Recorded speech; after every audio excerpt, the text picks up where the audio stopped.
from the city that never sleeps. 17 miles from Madison Square Garden, New York City. It's America at Night with Rich Valdez, America's favorite late-night talk program, featuring interesting guests from around the world and calls from across America. And now, here is your host, Rich Valdez.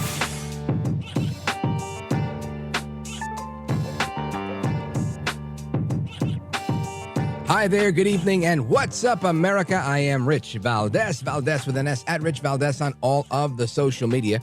Welcome to the Tuesday night edition of the program. Welcome, welcome, welcome. If you want to join us on our late night national town hall conversation, feel free to give us a call, 833-4825-337, 833-4-VALDEZ.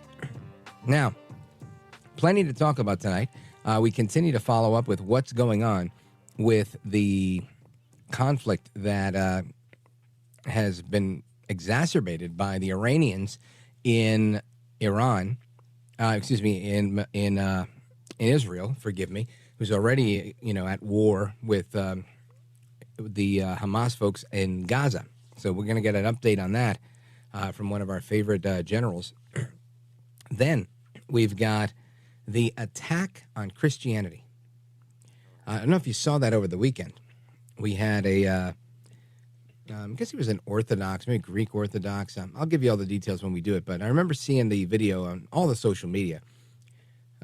Priest, he's, giving his sermon, and someone dressed in black just comes right up, young man with a beard, just comes right up in front of him, starts stabbing him in the face, in the head, and the neck. From what I've read, this guy survived, at least the last report I saw. And just out crazy, right? Just out and out crazy. Locura is what my parents would say in Spanish. It's absolutely crazy what's going on. So we're going to talk about the current state of affairs of the attack on Christianity here in America and abroad. And, of course, some conversation on what's going on with the trial in New York City against El Trompito Donaldus Magnus, the 45th president of these United States, El Presidente.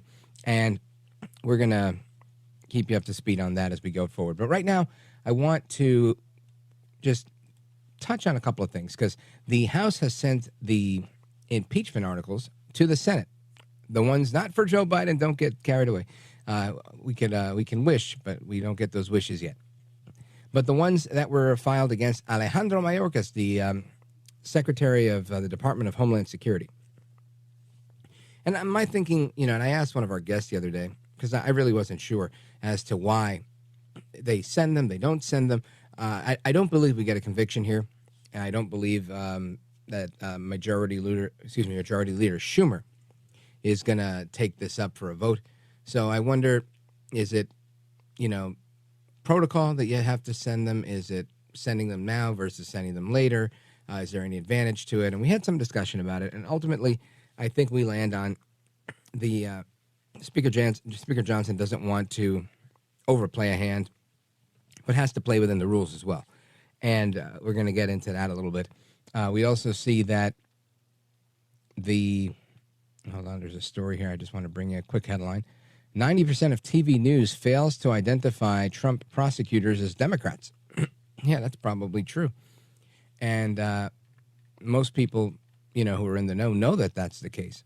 But I think everybody else, they deserve to know for sure. Right? Who wouldn't want to know that? You'd want to know if it was the other way around for sure. It's a Trump-appointed judge. All these pro-Trump people, they're just here to help him commit his crimes and yada, yada, yada.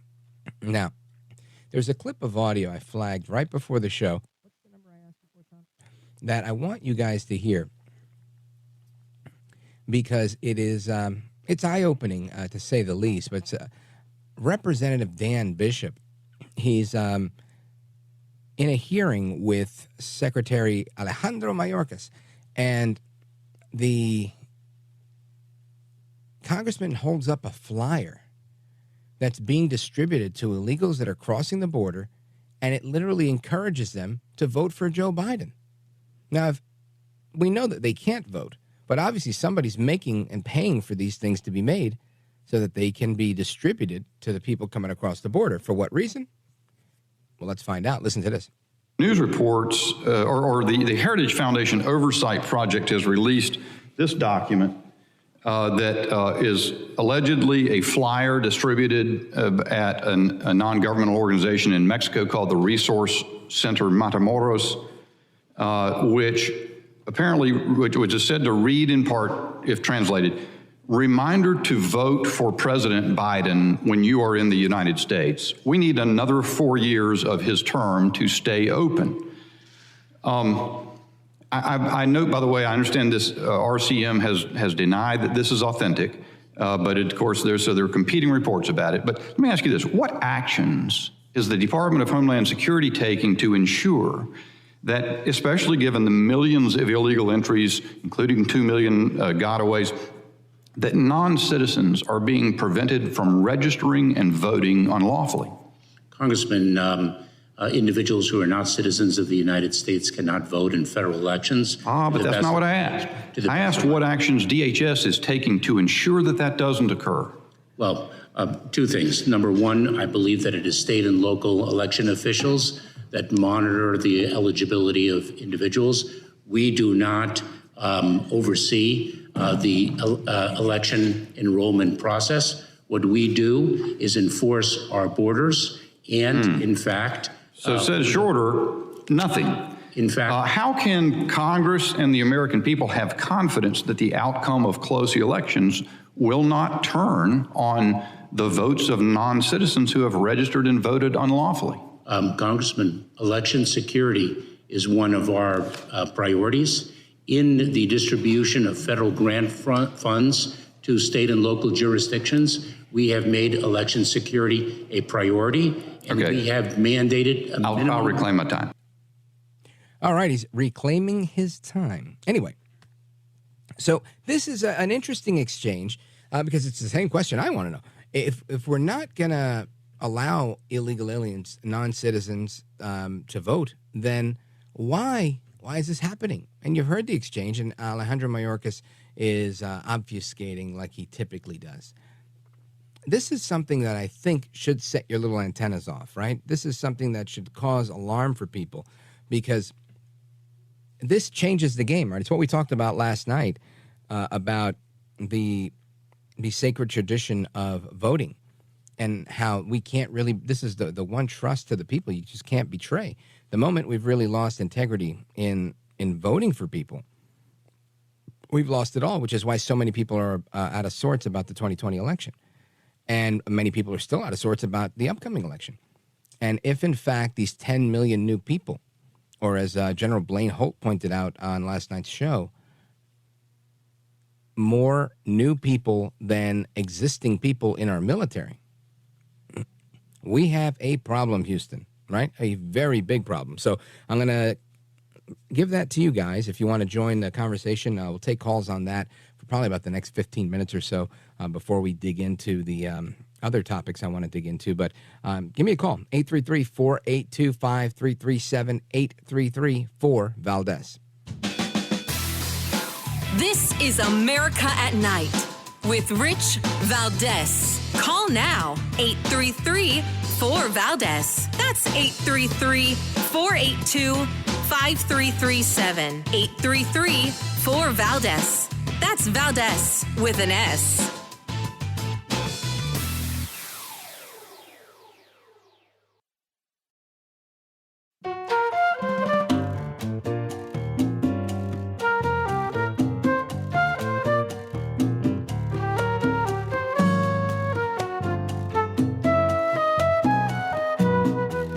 Call now, 833-4-VALDEZ. That's 833-482-5337, 833-4-VALDEZ. That's Valdez with an S. Let me ask you this question. Just recently, your last trip here, you actually admitted that there was a crisis at the southwest border. What changed? Mr. Chairman, nothing changed. I have recognized the enormous challenge that the southern border presents ever since I began my tenure, and actually well before that. then when I served as a deputy secretary. Let me ask this question then. When you came to Congress and said there was no crisis at the southern border in your first few trips here, no crisis, there's no, it's secure, the border secure, nothing changed between then and now you're saying it's a crisis? Mr. Chairman, I have never minimized the challenge that the southern border presents. I didn't minimize it when I served as a federal prosecutor for 12 years from 1989 through 2001. That's Alejandro Mayorkas giving his resume as some sort of proof that he's doing a good job at the border. I don't know how this man sleeps at night. I don't know how anybody could sell their soul and sell out their country for whatever it is that he's making. I don't know, 150K, 200K, whatever it is that a cabinet member makes, isn't enough in my book. All right, don't his kids have to live here just like our kids have to live here for another generation, 2 generations? It must be a really hefty number to pay somebody off to take that kind of loss. It's literally contributing to a bloodbath, and that's exactly what former President Trump said. He called this out, and he said Biden's border bloodbath. And I thought, man, this is why Trump is a marketing genius, because I couldn't have said that any better myself. This is exactly what we have, Biden's border bloodbath. He said this over the weekend at his rally. Listen to this. Joe Biden's border bloodbath, that's what it is. It's a bloodbath, a word that they misrepresented. His border bloodbath ends the day I take the oath of office. We will stop the plunder, the rape, the slaughter, the destruction of American suburbs and cities and towns. We will end deadly sanctuary cities.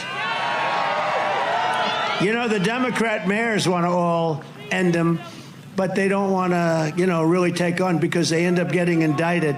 They go after these people. When they go against D.C. establishment, they end up getting indicted. So the Democrat mayors don't like sanctuary cities, but they're afraid to get indicted. I will shift massive portions of federal law enforcement to immigration enforcement. We will enforce our immigration laws stricter and stronger than anybody has ever done, including me. Well, I think that's a winning message, right? Trump ran on that message when he ran back in 2015, 2016.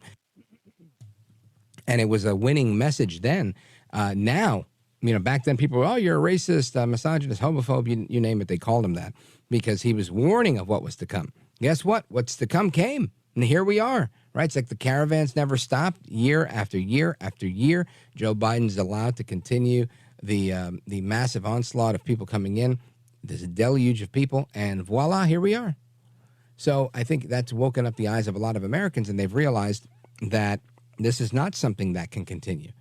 Here we are with massive problems all over the place. In my opinion, I see, these, yesterday I mentioned I got nearly ran off the road by a pro-Palestinian protester that, wasn't protesting me, right? He literally was just attacking me and attacking other drivers. This guy was all over the place.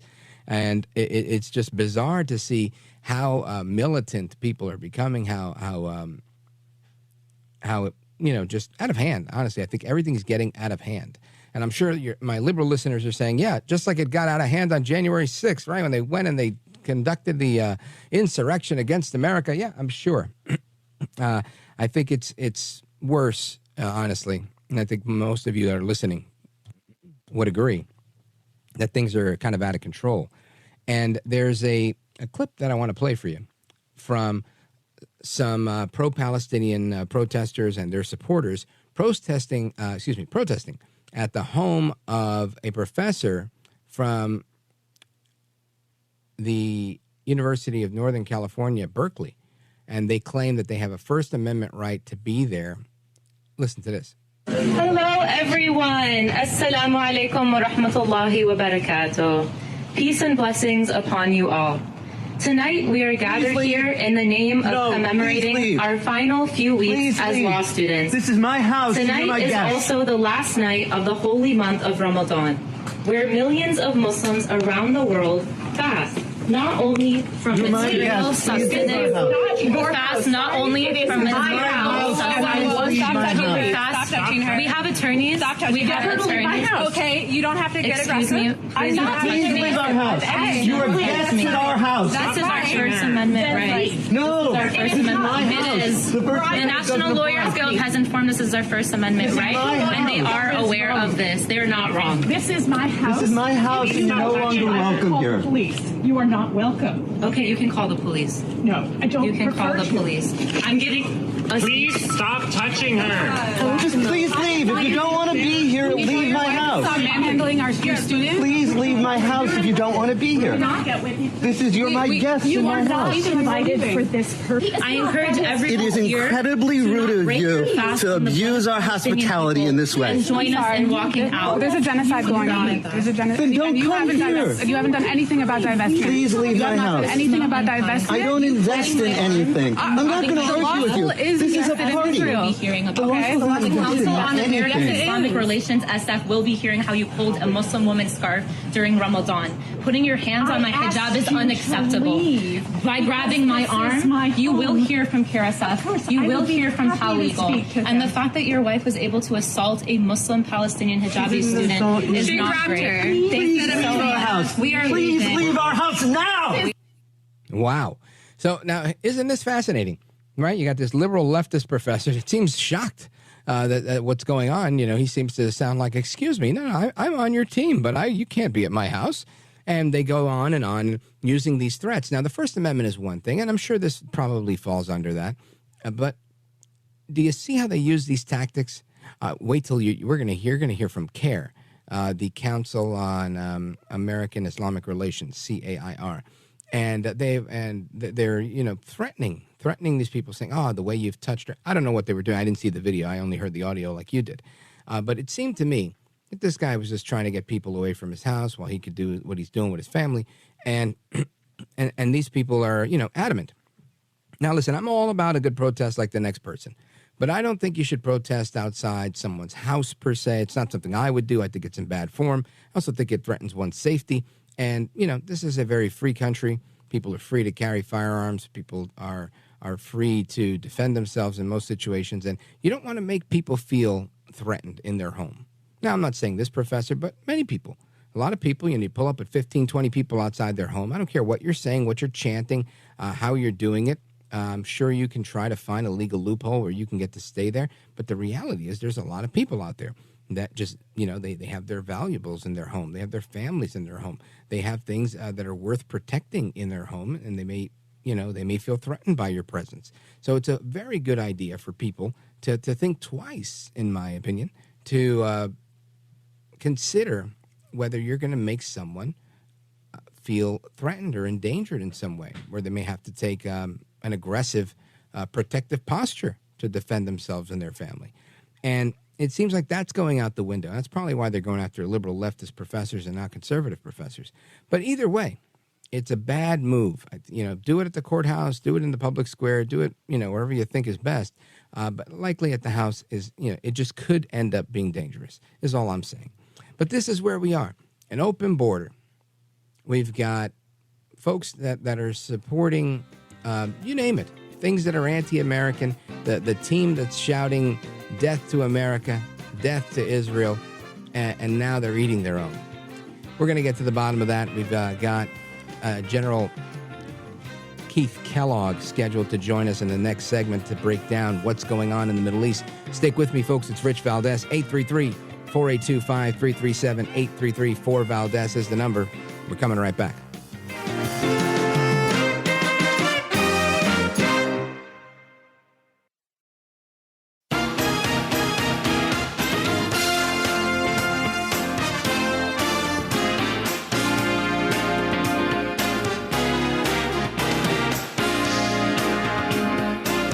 So glad to be on your show, Rich. It's just an amazing broadcast that I hope the rest of America listens to every day. America at Night with Rich Valdez. Is it not fair to say, though, that there have been moves by this administration that have opened up cash and other opportunities for them, which we know are fungible in ways that are not helping the Iranian people, but are benefiting the elites and people there who chant death to America and death to Israel. You and I have had this fungibility argument before. I obviously take a different issue, or take an issue with that characterization. The sanctions relief that has come about, or it's not even sanctions relief, but the additional funds that have been made available to Iran due to a sanctions relief program that the Trump administration put in place can only be used for humanitarian goods. It doesn't go to the regime. And the idea that the regime was somehow felt like they were freed up to support these proxies because of that, it just doesn't comport with the facts. They have been supporting these proxies for many, many years. And it comports with their language, though, saying we will use this money in the way that we want to use it. They can't. All right, there you have John Kirby again doing his song and dance. Seems like he's doing a lot of singing and dancing lately. Tough gig for him, where it's kind of difficult to constantly do the cleanup and backtrack what the administration is doing here. And it seems to me unthinkable that we're in the place that we're in, but we're in the place that we're in. And I want to get some reaction to this and some analysis on what's going on and where we can expect to go with the current situation on the ground from retired Lieutenant General Keith Kellogg. He's former National Security Advisor to President Trump, co-chair of the Center for American Security at the America First Policy Institute. General Kellogg, welcome back, sir. Rich, thanks for having me. Good to be with you. You bet. So let's dig in here. I mean, over the weekend we saw this attack, which some are saying, again, depending on which talking head in the media you look at, some are saying, oh, this was appropriate. It was, Iran wasn't doing anything. They were sending us a soft message. Others saying this is a line that shouldn't be crossed. What do you think of this drone strike, and what does it mean for the future of the stability of this region? Yeah, a couple of things, Rich. I mean, sometimes I get a little frustrated. I probably speak out of turn by calling people like that idiots or fools, but I won't say that. Leave that to me. Yeah. Here's what I would tell you on the attack. To start with, it was a very, what I call a complex attack. What I mean about a complex attack, you saw drones, you had cruise missiles, and you had medium-range ballistic missiles. That's a complex attack. It was the first attack ever by Iran proper against Israel, and it was waves of attack. And when you look at the kind of weapons they were using, each drone carries about a 100-pound warhead. That's big enough to take a part of a building down. But the cruise missiles and the ballistic missiles they were firing carried up to 4,000-pound warheads. This was a very, very serious attack, and it went beyond the norm. And the fact that it did not succeed is a lot to the credit of some of the allies shooting some of the drones down, but also the fact that the Israeli air defense system, which is very unique to that part of the world, is a gradated system. The top system is called the Arrow, that's ballistic missiles. Then you drop down one called David Slings, that's for cruise missiles. And then you drop one down, which is the Iron Dome, and that's like the drones. And it all worked well. So the fact is, you don't give credit just because the Iranians failed. They tried to do something that would have been catastrophic, and they did not succeed. That is the good news. And my frustration with this administration, the current one, is what they're looking at, and which drives me absolutely nuts, is the fact that they're trying to make a moral equivalence between Iran and Israel. There is none. They are the bad guys. As Golda Meir, the old prime minister of Israel, once said, when somebody says they want to kill you, like the Iranians chant death to America, death to Israel, Golda Meir says when they say that, believe them. So this is a bottom line. It's a continuation of efforts by the Iranians to destabilize the Middle East. I don't think we see it that way, we, the United States current administration, and I think it's a huge mistake. Remember, and this was an administration that, to me, has made some serious errors. When you look at the National Security Advisor, Jake Sullivan, who wrote in a very prestigious document called Foreign Affairs, which is it's a publication that is well respected globally, when he said 2 months ago, or right before the 7 October attack by Hamas, he said the Middle East is quiet as it's been in 20 years. Okay, he was allowed to revise and extend his remarks after he wrote it that way. This administration just totally misreads the current situation badly. You know, General, I hear that, and I think to myself, and it could just be my own incredulity, my own cynicism, but I feel like, is it possible that both President Biden and all of his advisors all misread everything? Yeah. Honestly, Rich, I think that's the case. Look, they're not, he really doesn't, I say this very seriously, he really doesn't have advisors. He's like acolytes. He's people whose system and his beliefs are that are out there. And he doesn't have a deep team. Remember, when you look at the quality of the team around him, go back and historically look at Tony Blinken, Secretary of State. This is the same gentleman that Senator McCain on the floor of the Senate said should never be in a position of authority responsibility. When you look at what the president himself, remember Bob Gates, as Secretary of Defense and Director of CIA under President Obama, said that Joe Biden has been wrong on nearly every national security decision he's made in the last 40 years. And that's in his book, Duty. Just go read that. And this is the same gentleman that President Obama said, never underestimate Joe's ability to screw something up. But most importantly, Rich, when they made the decision, the Obama administration made the decision, which was a good one, to go get Osama bin Laden inside the Situation Room. One of the individuals in that room that night said, don't do it. It was Joe Biden. Mm-hmm. That's all public record. So I think there's a pattern, and he has set a pattern. And I know it sounds harsh. I understand it. It sounds partisan. I understand that. But I tell people, just go look at the public record. This is somebody who set a pattern, have made decisions like that. He's waffled a lot on Israel. When he would talk to Menachem Begin, the Prime Minister of Israel, Menachem Begin had to correct him when he criticized the Israelis. And Begin said to him, that we are not going to be on our knees. The Jews aren't. And he pushed back on Biden when he was a senator, when he led the Foreign Relations Committee. So he sets a pattern.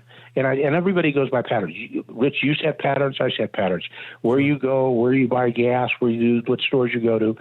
Decision-making is the same. When I've studied this pretty hard when I was in the White House, that presidents make decisions based off patterns that they've had in the past.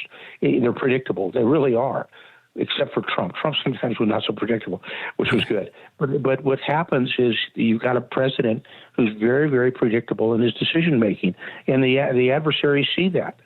And it puts us at a real disadvantage currently because there's really no deterrence in the Middle East or the rest of the world right now because the Americans haven't led by strength. And adversaries fill that gap. If they see weakness, they go for it.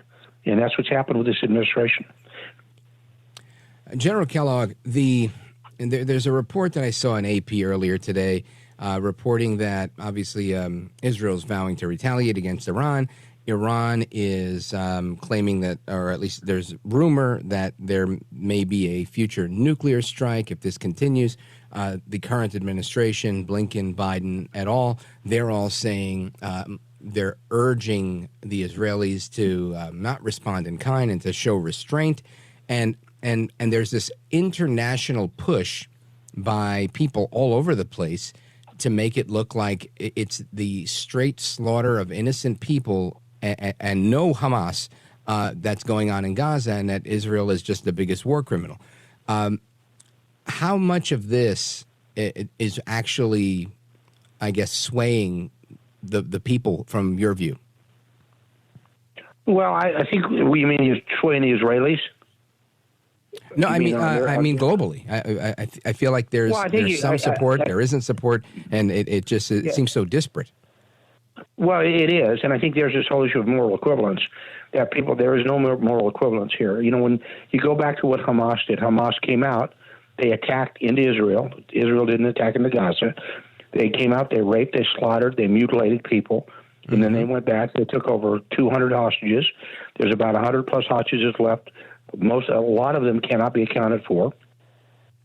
They're the bad guys, not the good guys. When you look at it, and you look at the response by Israel, Israel should respond, but it can respond in a very, very measured way. And I think that they'll do. They don't have to go, the term is they don't have to go downtown to Tehran, but they should make a very clear signal to Iran because Iran has made the comment, okay, we're done, nothing more to happen. They don't get to make that call. Israel gets to make that call. They should make that call. So I think there will be some type of limited response. Unlike what happened when, by the way, there's some similarity what happened when we were in the White House. After we killed Soleimani, then we knew that the Iranians were going to attack us, which they did at Al-Assad. They gave us fair warning on that. But we also sent word back to the Iranians through the protective power, the Swiss, because we don't have diplomatic relations with Iran. We said very clearly, you can respond. Be very careful what you do. If you kill an American, we're coming after Khomeini, the supreme leader. And we made sure he understood that. And the next stop was his doorstep.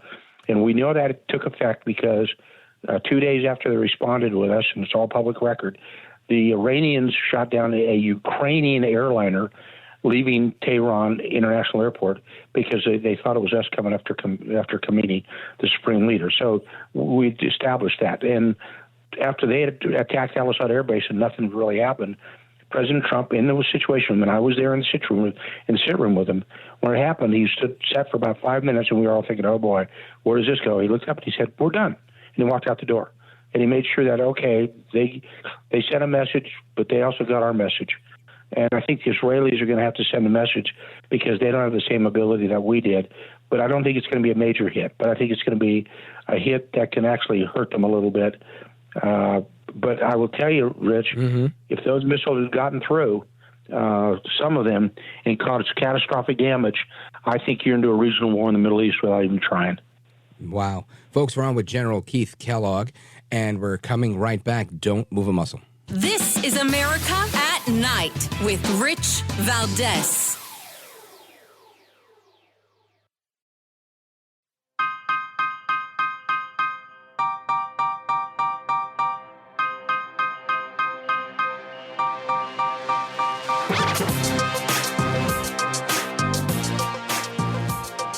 Well, thank you, Rich, and thank you for everything. I know you very well, and I listen, but I have a lot of people that listen, and they love your show, and I appreciate it very much. America at Night with Rich Valdez.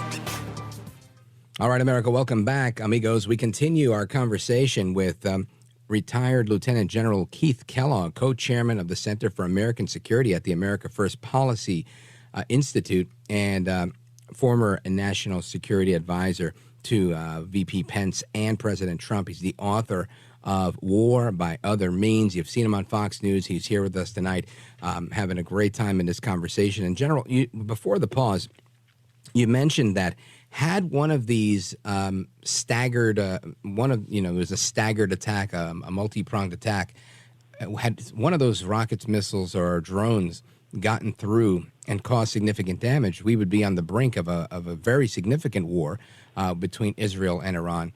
And that's a scary statement because I don't think we need that, right? The Middle East is already ablaze because of Biden's failure to lead.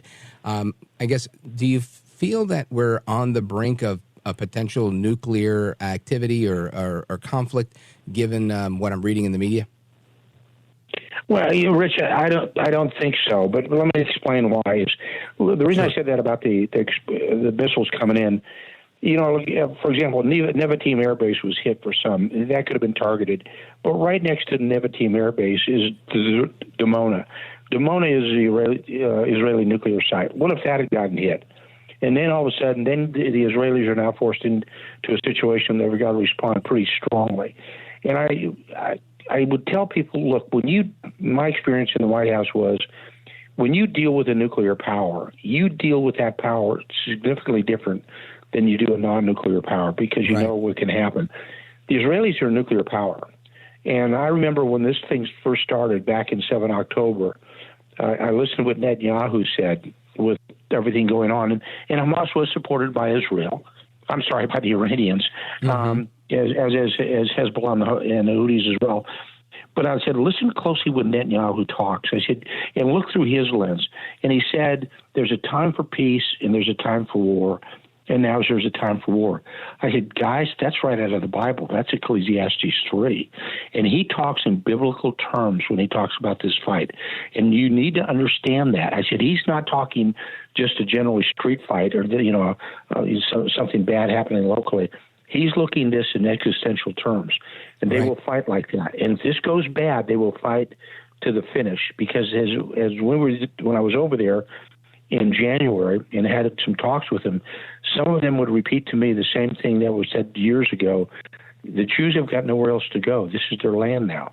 And you have to understand that if you don't look at it from their perspective, it is significant. So I will tell you, that's the reason I think the real tinderbox in globally is the Middle East. And I'll just follow on, and you can kind of understand why I'm talking about it, is when the Houthis in Yemen fired surface-to-ship missiles and nearly hit the USS Gravely. I said, could you imagine? And the Gravely had to protect themselves with their last defense system, which they call a FANIC system, which is a gun system. Could you imagine if a Houthi missile supplied by Iran hit a U.S. warship and killed 300 sailors? Think about that. I said, that's how dangerous you become with events happening right now in the Middle East. So I think it's a very dangerous situation. Currently, it's going to stay that way. It is simply because there's no deterrence been established in the Middle East by the United States. The only people who are trying to establish some level of deterrence are the Israelis. I think they're doing a fairly good job about it, but the Iranians are hell-bent on causing problems, and they're not going to stop. Folks, we're on with retired Lieutenant General Keith Kellogg, co-chair of the American Center for Security at the America First Policy Center. And, General, if we had to handicap this thing, I know I've spoken with a few other military leaders, and they said they didn't see this going beyond April. What are your thoughts? Do you think this comes to a close anytime soon? Is this a long, drawn-out fight? Your thoughts? This just didn't happen yesterday. I mean, this has been going on since 7 October, and these things have been going on for a long time. There have been multiple wars in the Middle East. It's as long as you've got a country that is supplying Hezbollah to the north of Israel, that's supporting Hamas, which is in Gaza, that is supporting the Houthis, this being the Iranians, who chant death to America and death to Israel. Does anybody rightly believe that all of a sudden everybody's become Jeffersonian Democrats and they're going to stop doing this? It's not going to happen. It's going to continue until somebody establishes a very hard line of deterrence in the region, and it's not us, it used to be us, with the Iranians. And look, the allies in the region look at us, and they look at us kind of strange right now.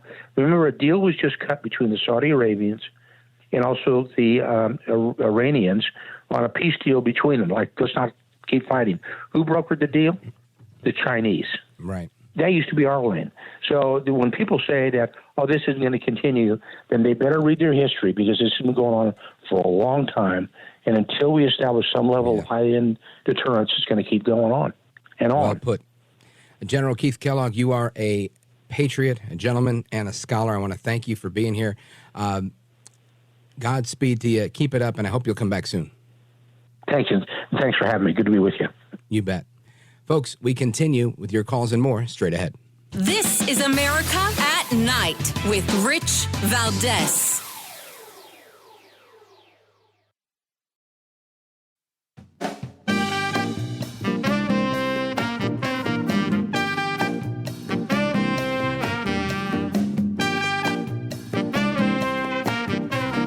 America at Night with Rich Valdez.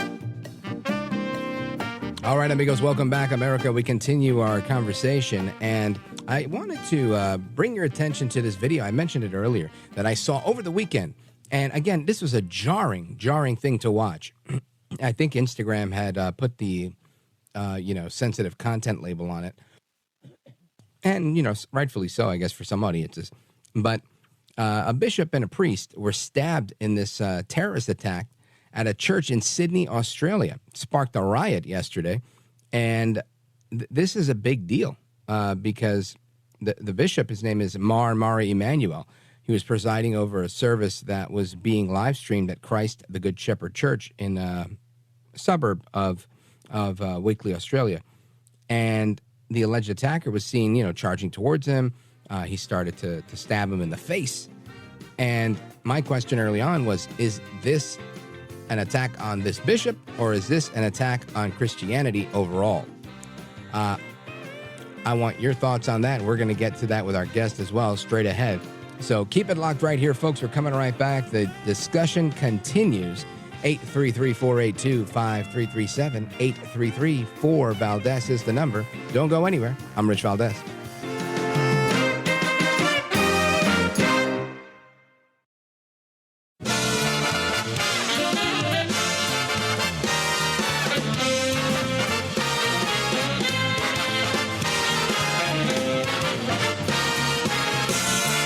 Live from the city that never sleeps. 17 miles from Madison Square Garden, New York City. It's America at Night with Rich Valdez, America's favorite late night talk program, featuring interesting guests from around the world and calls from across America. And now, here is your host, Rich Valdez.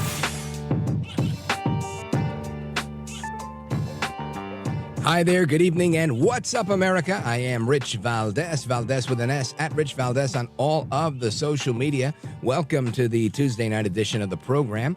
Happy to chat with you. If you want to join our late night national town hall conversation, give us a call, 833-482-5337, 833-4-VALDEZ. And plenty going on, right? We talked about how Israel was attacked by a direct attack from Iran. They were able to thwart that attack, but now Iran is threatening to attack Israel with weapons it has not used before. Thankfully, we had some analysis from General Kellogg a little while ago, and he says he does not believe that this would become something more, given the fact that Israel is a nuclear power, and it would be very, very catastrophic for Iran to do something like that.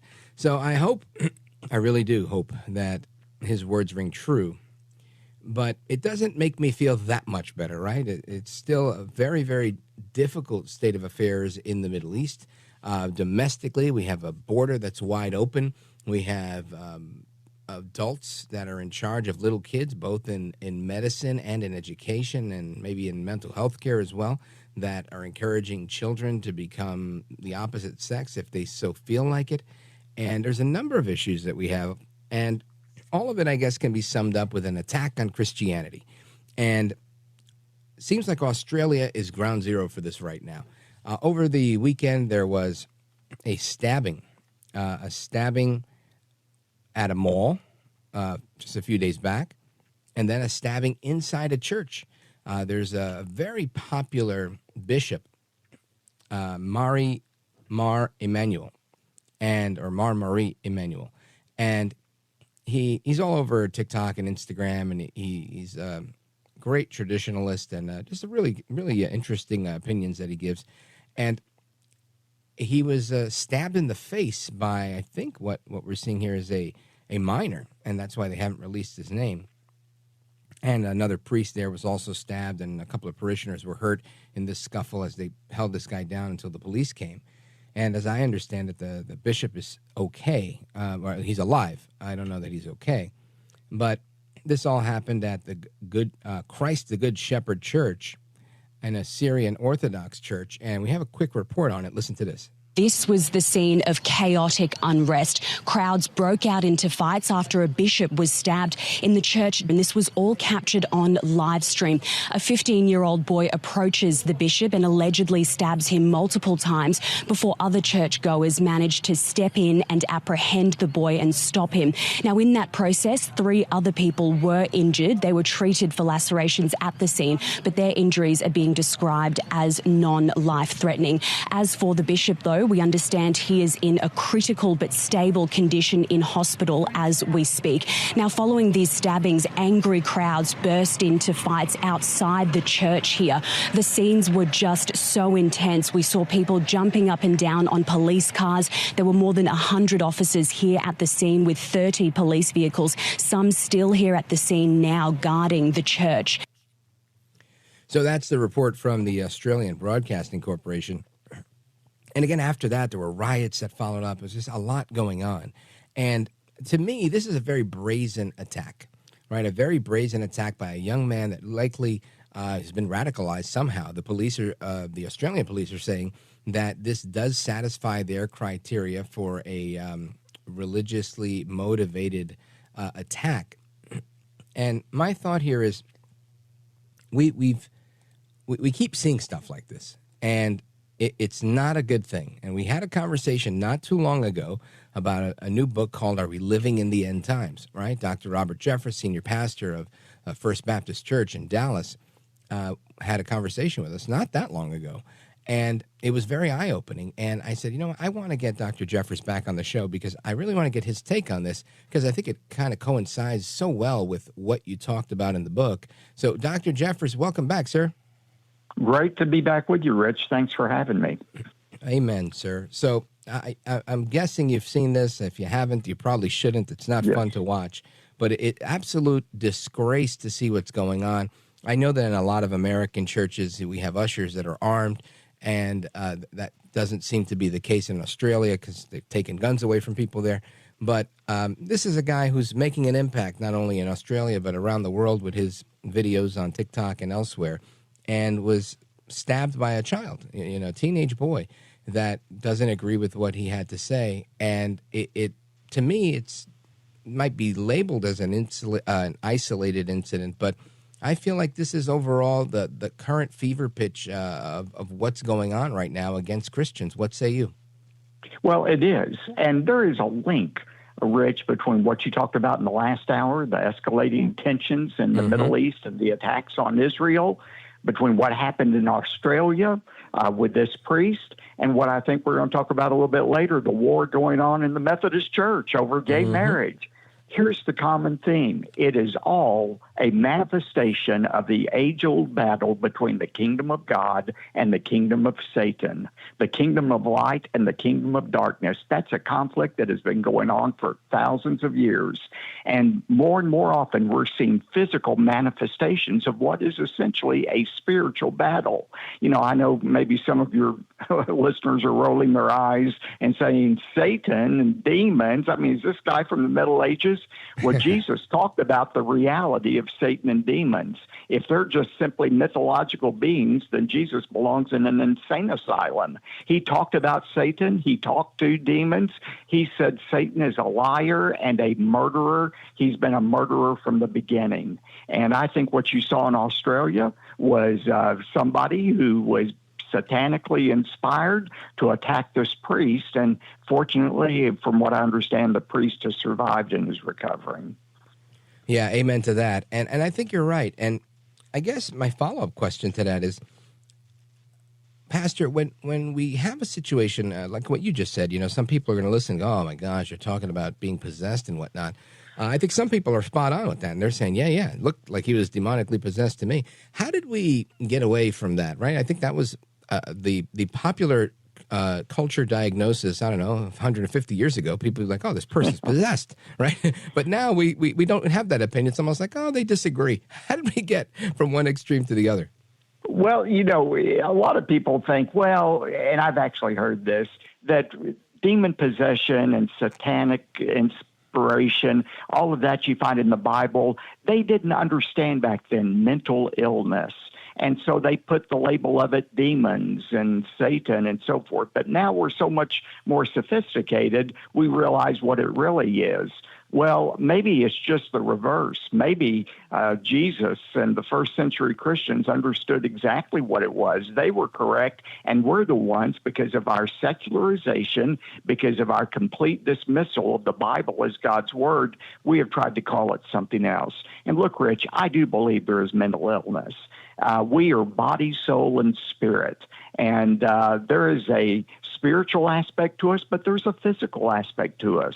And yes, sometimes the chemicals are imbalanced and things are not working as they should. And I encourage people to go to a Christian psychiatrist when needed and get treated. But I think we're more than just a collection. Our brains are more than a collection of chemicals and electric impulses.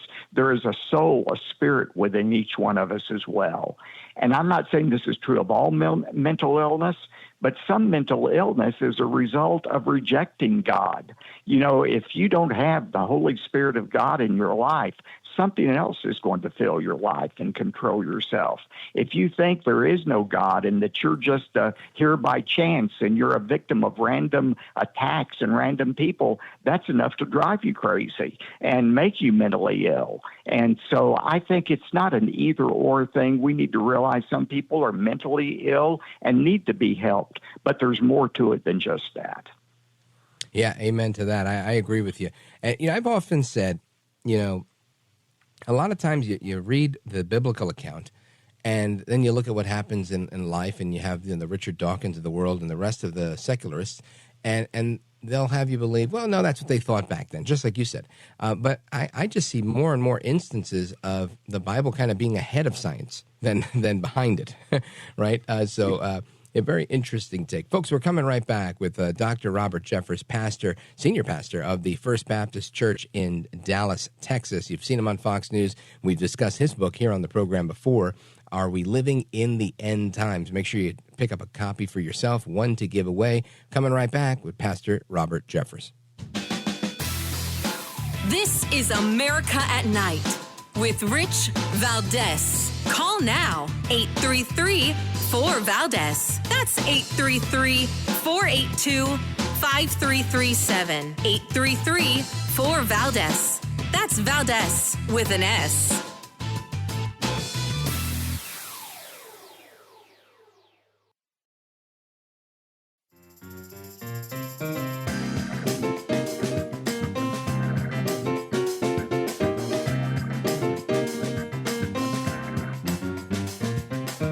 The best guests, the best opinions. This is America at Night with Rich Valdez. All right, amigos, welcome back, familia. We continue our conversation with Dr. Robert Jeffress, senior pastor of the First Baptist Church in Dallas, Texas.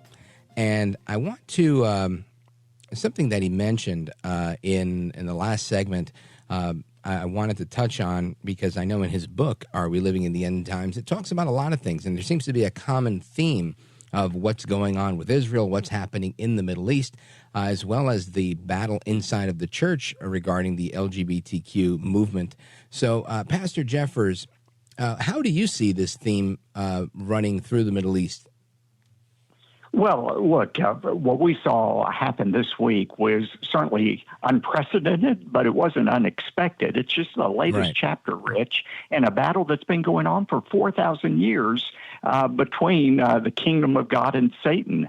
Let me explain it this way. 4,000 years ago, God said to Abraham, I'm going to make you the father of a great nation. Those who bless you will be blessed by you. Those who curse you will be cursed by you. And your nation will have my promise of endurance. I promise to protect and establish Israel forever. And Rich, ever since God said that 4,000 years ago, Satan has tried to disprove God. He's tried to show that God can't keep his promise, that he's not worthy of our worship. And so he's used human leaders like Antiochus Epiphanes or Herod or Pharaoh or Adolf Hitler to try to extinguish Israel. They haven't been successful. Satan has inspired nations like Assyria and Babylon. Has anybody heard from them lately? They've been consigned to the dustbin of history. The latest attempt has been Iran, and I told my congregation Sunday, I can promise you Iran will not succeed in wiping Israel off the face of the earth. And the reason I can say that with such assurance is God has said it. Through the prophet Zechariah, he said, he who touches Israel touches the apple of my eye. God will not allow Israel to be destroyed. Well, amen to that. And I'm happy that we have, the scriptures to look forward to. But it really does seem like a challenging time, especially for those living there. And it continues, right? Something that you mentioned earlier, again, this battle that's within the church. It's not just a battle against Israel, it's a battle against Christianity as a whole. We're seeing it with the attack on this pastor and the priest at the church as well, but not isolated, but definitely highlighted by this attack. And the overall battle that we're seeing with the LGBTQ movement that I would say is probably being spearheaded maybe in Europe, but in the United States prominently, where we have so many medical professionals, education professionals, and others that are weighing in saying, no, you, the parents, are wrong for trying to tell your little boy he's a little boy or your little girl she's a little girl.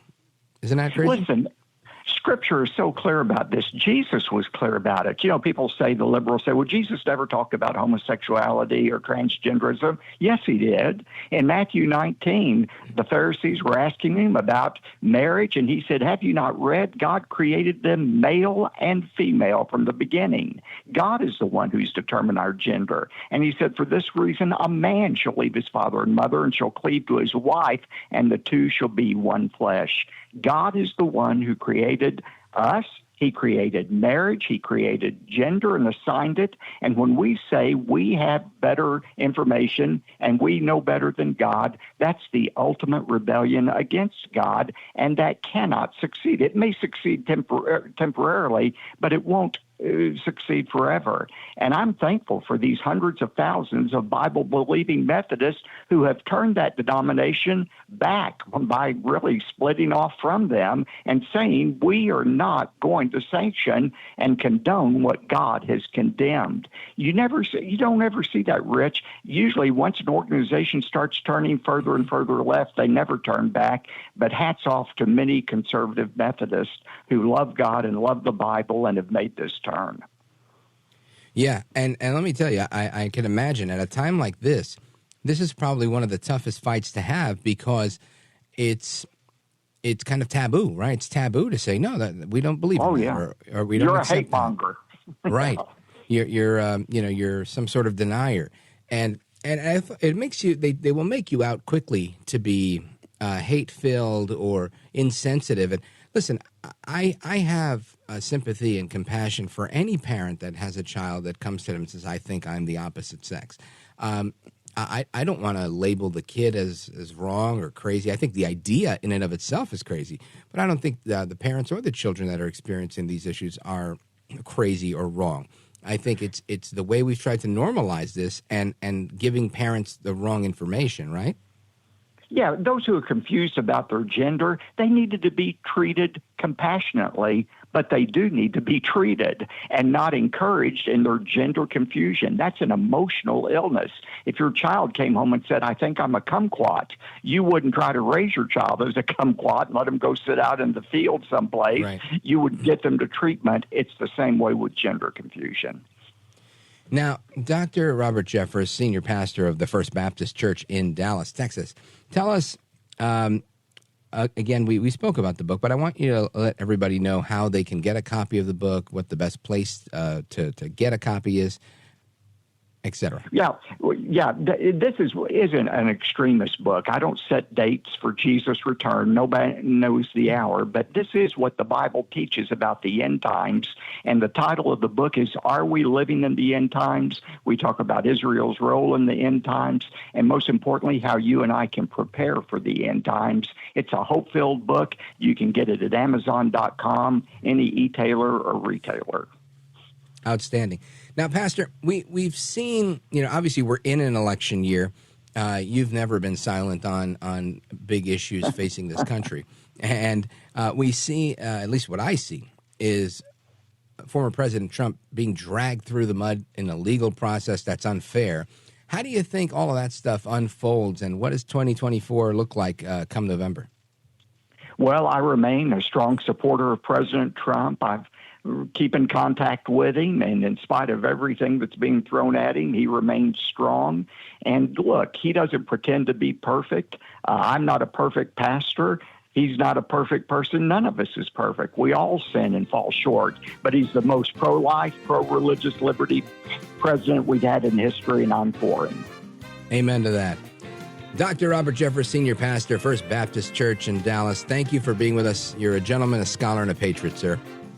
Thank you, Rich. Really appreciate it. You bet. Godspeed to you. Folks, we continue the conversation straight ahead with President Trump's lawyer, Jesse Binnall, joining us live. Don't go anywhere. I'm Rich Valdez.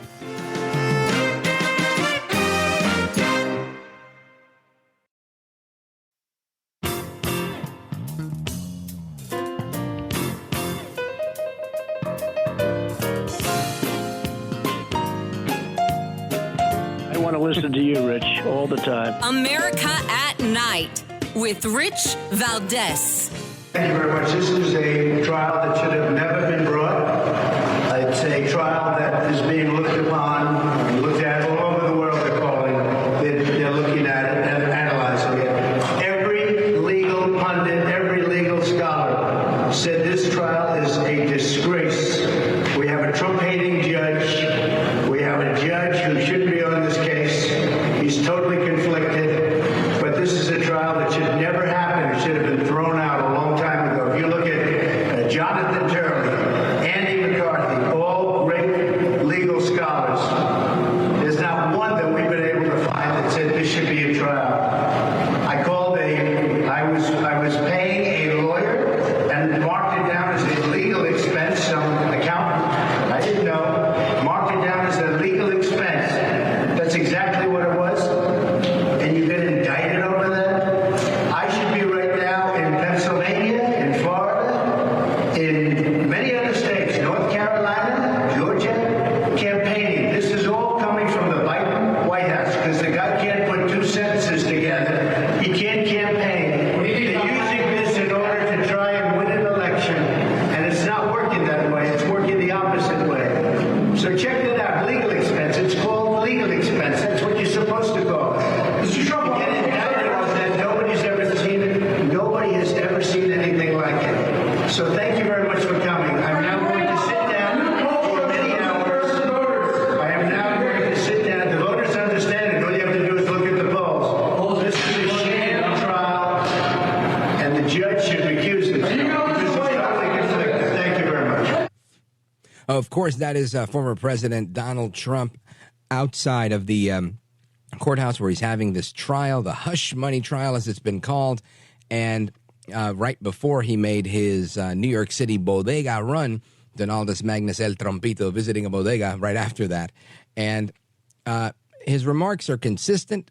He's continued to say that this is election interference. This case should never have been brought. There's a lot of legal analysis out there that agrees with what he's saying. And I want to get to the bottom of this with someone from his legal team. Trump's lawyer, Jesse Binnall, is with us. Jesse Binnall, welcome back, sir. Rich, thanks for having me. It's always good to be with you. Thank you. Likewise. So let's talk about this. There was some thought initially that most of these trials, that there's multiple cases in this lawfare that's been brought against President Trump that would that they've tried, and a lot of people felt this wouldn't materialize into a trial until after Election Day. This one looks like they're fast-tracking it. There's a huge headline on the Drudge Report saying guilty verdict by Memorial Day. What do you think is going to occur with this particular hush money trial? Well, Rich, I mean, first of all, I need to make it clear I represent President Trump in other cases. I don't represent him in this particular case. And just important to know. But what I anticipate happening here is that the American people know exactly what's going on. This case is not about the law. It never has been. And the reason that we know that is because Alvin Bragg has this very odd theory that somehow it's a violation of federal campaign finance law to have a non-disclosure agreement, which is something that is very, very common in the business world. And just because you happen to be a candidate for office does not mean you can't have non-disclosure agreements. A former federal election commissioner is the one who actually enforced campaign finance law, have, I think, uniformly come out and said this isn't a crime. This isn't, not only is it not a crime, it wouldn't even be a civil offense. It does not violate campaign finance law. It does not violate campaign finance regulations. And so there is no factual basis for this. No legal basis for it. There's no factual basis for it. They're basing all this on the words of Michael Cohen, a known perjurer. This case should have never, ever been brought. President Trump is exactly right about that. And any lawyer that's being honest with people would admit that it never should have been brought. Now, they've brought it in a jurisdiction that is incredibly hostile to President Trump. There's a reason that they're in these cases in places like Manhattan and Washington, D.C. They're trying to do everything they can for lawfare. So Is there going to be a conviction? Is there going to be an acquittal? The one thing that I can say uniformly is that if this was a fair process, there would be a very, very quick acquittal in this case, and the jurors would ask for 8 weeks of their lives back from Alvin Bragg for having to sit through this nonsense. But in a place like Manhattan, I don't know. Right. And again, this is the case that, just to refresh the listeners' memories, that President Trump tried to change the venue on because the judge, Juan Merchan, seemingly had conflicts of interest, as well as his daughter, who is a fundraiser for the Democrats, in particular Kamala Harris and others. Now, there's reports that came out today from the New York Post saying that the judge accused Trump of trying to intimidate a juror that was called to clarify posts allegedly showing bias towards the ex-president. What can you tell us about that? Well, I mean, Judge Merchan has no business being on this case. That's what we know by his own outburst in the courtroom that we've seen. By the way, that he shows absolute disdain for President Trump, who is innocent until proven guilty, and by the fact that this is a Biden donor judge who has a daughter who is financially vested in this case. This is absolutely inappropriate for him to be presiding over. And I have known many judges over my life. I have never known any judge who makes any political donations during their time on the bench for just this reason, because it can lead to a conflict and it can lead to people doubting whether there is going to be a fair application of the law. And so that's why the vast majority of judges don't make any political contributions at all. The fact that he has gone against that norm and actually made donations and then has refused to recuse himself when he's donated to an opposing candidate for the office of President of the United States shows that he has actual disdain for the rule of law. I think it's far beyond just an ethical lapse by Judge Merchan. I actually think it is a federal crime what he's doing, because it's and this point it's violation of somebody's civil rights under color of law for a judge to throw due process away and to actually sit as a judge when his daughter has a financial interest and when he has a political interest in the case is a violation of somebody's civil rights in the color of law. And I hope at some point we'll actually have a Department of Justice that takes this kind of law seriously and goes after, people like Alvin Bragg and Judge Engeron and Judge Merchan, who have disgraced the role of judge in this country by doing politics from the bench instead of justice from the bench. Yeah, and it seems that President Trump has repeatedly, unluckily for him, ended up with judges that, at least from my estimation, seem to have an anti-Trump bias. And I can't imagine why they wouldn't stop that. If you think that's luck, you have more faith in our justice system than I do right now. Yeah. I don't think luck has anything to do with the fact that these judges keep getting put on these cases. Right. It adds to the whole idea of how this lawfare is being used to intimidate Trump, right? Yeah, that's really what I see happening here. They're trying to keep him from running or, mess up his run for office. Folks, we're on with Jesse Binnall. He is a lawyer for President Trump, and he is with the Binnall Law Group. And we're going to continue discussing today's events and yesterday's events with this trial on the alleged hush money case with Judge Merchan and former President Trump. Straight ahead, don't go anywhere. This is America at Night with Rich Valdez. Call now, 833-4-VALDEZ. That's 833-482-5337. 833-4-VALDEZ. That's Valdez with an S.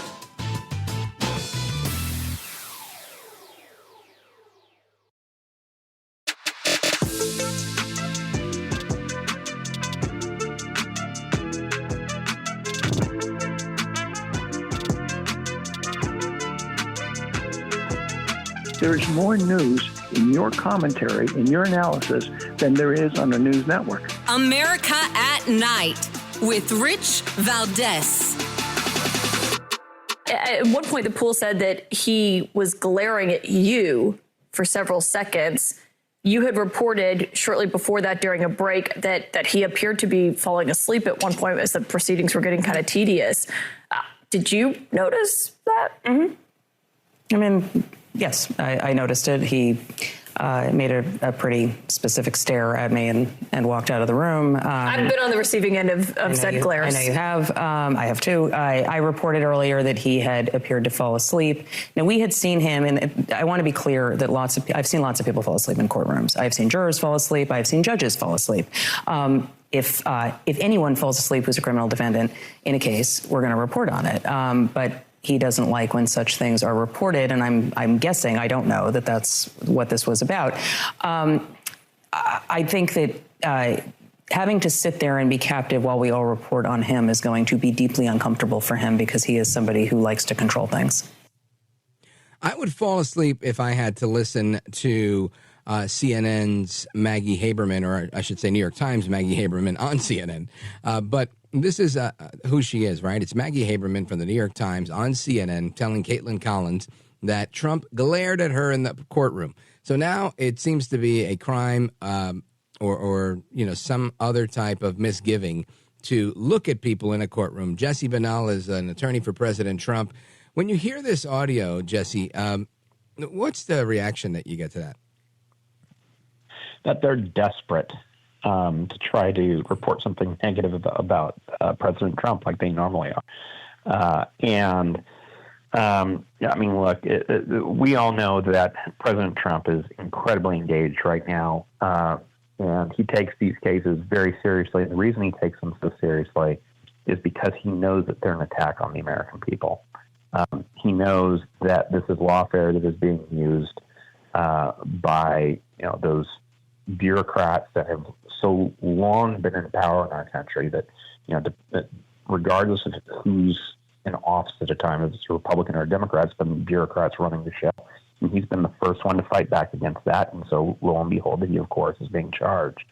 And he knows that, if he wouldn't have run for president again, there wouldn't be any of these cases. These cases are to interfere with the 2020 election.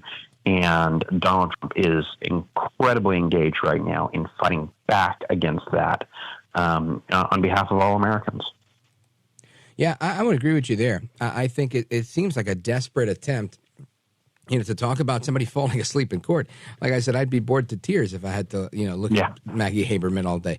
And and it's also, I'm not always very busy, but if I was on the road and when I am on the road, any chance I get, whether it's the car ride between two different events, I'm knocking out for 10 minutes if I can, because that's what you do when you're on a busy day. And, if he's sitting there listening to those idiots, forgive the term, I really don't blame him.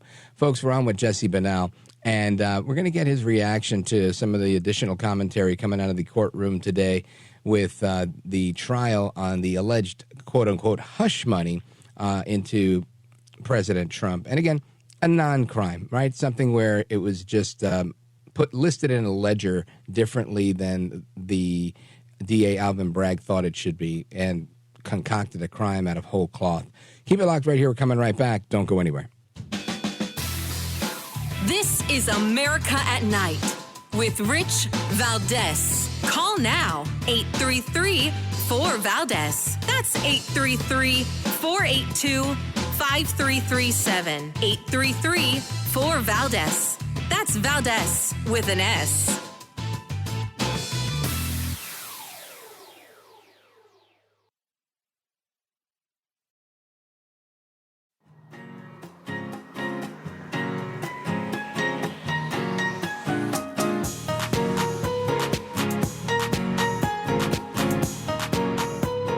Now, 833-4-VALDEZ. That's 833-482-5337. 833-4-VALDEZ. That's Valdez with an S.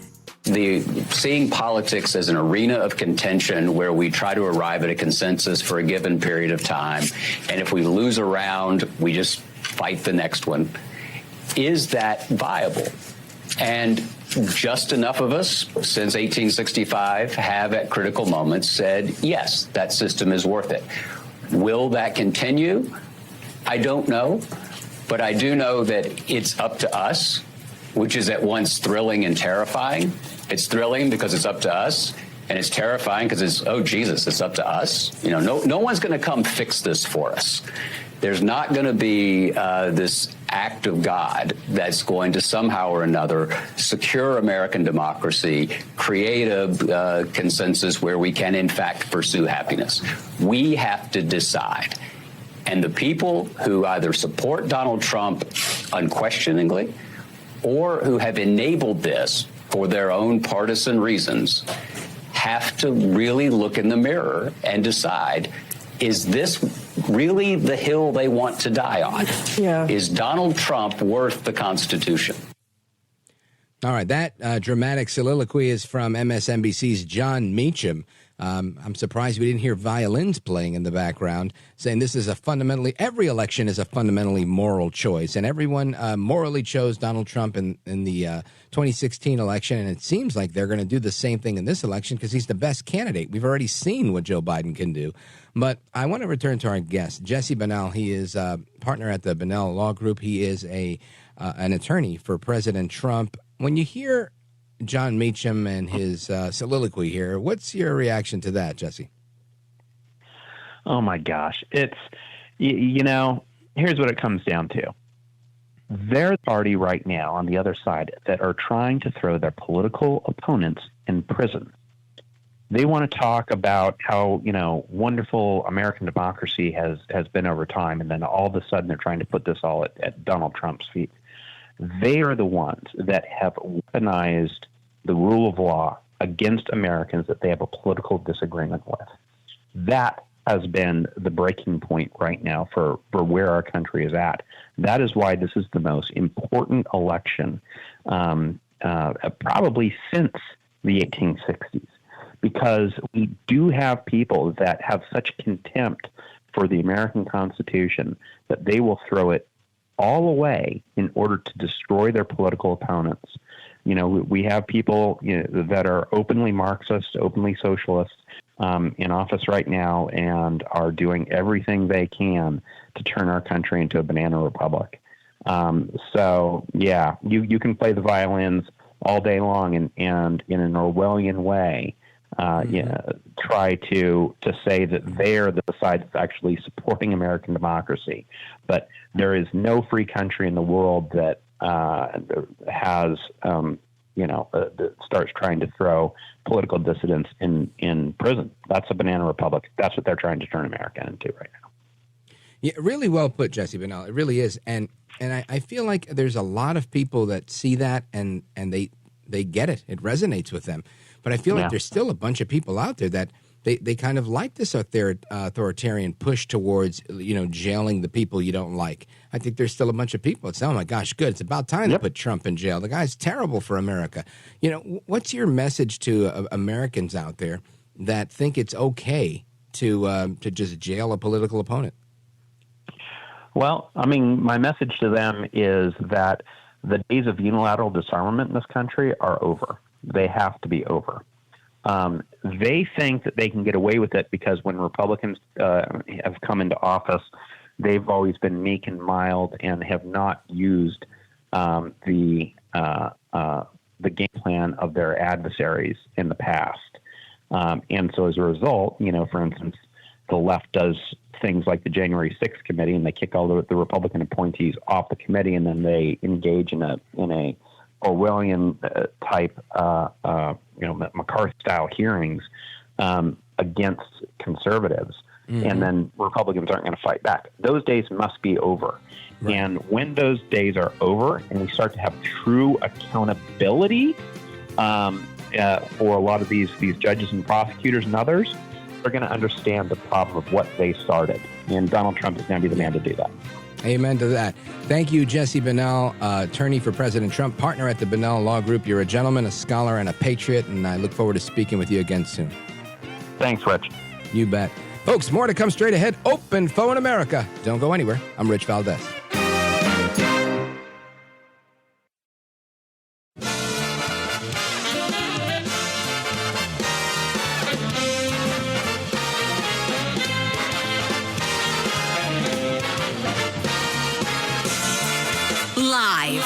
from the city that never sleeps. 17 miles from Madison Square Garden, New York City. It's America at Night with Rich Valdez, America's favorite late night talk program, featuring interesting guests from around the world and calls from across America. And now, here is your host, Rich Valdez.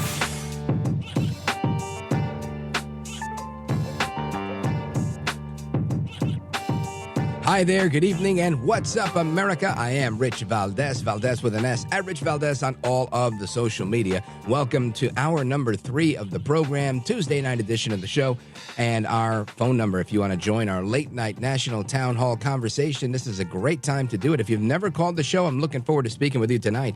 It's Open Phone America, and if you disagree with me, you get moved to the front of the line just like new callers do. Regulars, always welcome to call. If you're in California and New York, I'm looking forward to speaking with you tonight, and everybody in between the two coasts of this country. 833-482-5337, 833-4-Valdez. And I want to jump into a few things tonight. Of course, we started off the night speaking with General Keith Kellogg about the conflict in the Middle East. They're at war with Hamas. They were hit by a drone and missile and rocket attack from the Iranians. And the Iranians are saying, we're going to use something we've never used before, which to many seems like, oh, we've never used a nuclear weapon before, so maybe that's what they're planning on using. Meanwhile, the Israelis are nuclear capable, ready to rock and roll. And as General Kellogg pointed out, Prime Minister Netanyahu is speaking in terms of biblical proportion when they see the threat from Hamas as an existential threat. So something that they should definitely take seriously from a nuclear power. And I couldn't agree with that anymore. Now, we have Newt Gingrich, right? Good old Newt Gingrich. He is the former Speaker of the House back in the Clinton era, the engineer, architect of the contract with America, and he's just, in my opinion, he's a staple of Americana, right? A part of our history. And he was on television, and he said something very, very poignant. Listen to this. Way back in 1984, Ambassador Jeane Kirkpatrick made an amazing speech at the Republican National Convention in which she described the Blame America First Democrats and said, whatever happens anywhere in the world, the reaction of the American left is blame America first. Well, guess what? That was Joe Biden. He was in the Senate already. He was part of that. Now he's surrounded by people who are crazy. And the fact is, I think we ought to go back and learn the lessons of the 1930s. Franklin Delano Roosevelt was faced with a Nazi effort inside the United States. They locked people up. If I believe, frankly, we should say, if you are for the victory of Iran, if you want to scream death to America, we're deporting you. If you're an American, we're going to try you for treason. You can't get up and say death to America as an American citizen. And it's time that we were prepared to defend the survival of the United States. And I think that it's time we confronted head on a president who clearly, on every single front, from Ukraine, where he favors Russia, to what's happened in Afghanistan, where in the end he favored the Taliban, to what's happening in Gaza, where he favors Hamas, to what's happening with Iran, where he favors the Iranians. On every front, Joe Biden is on the side of the people who hate America. That is former House Speaker Newt Gingrich. And I've got to tell you, he's telling it exactly like it is.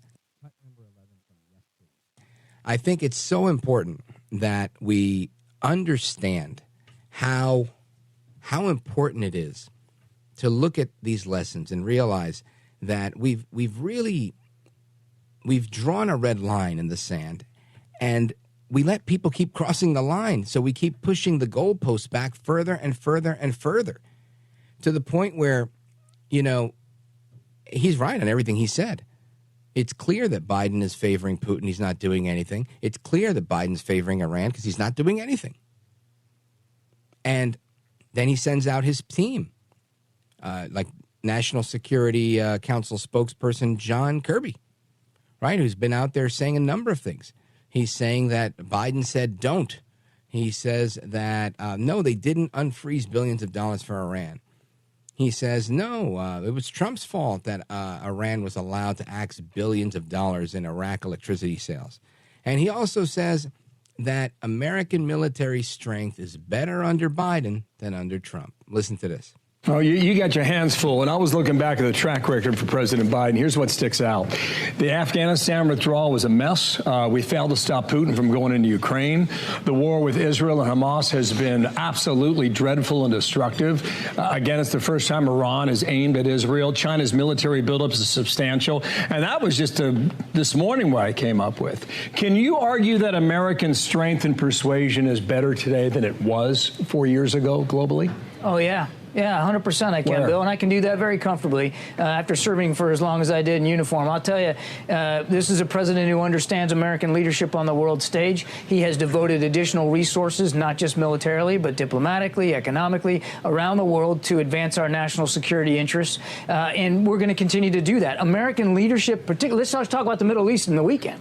I mean, American leadership was absolutely vital to helping Israel defend itself. We had American fighter pilots in the air, first time ever, that we were involved in the active defense of Israel in a combat sort of scenario. That's how seriously we take our commitments.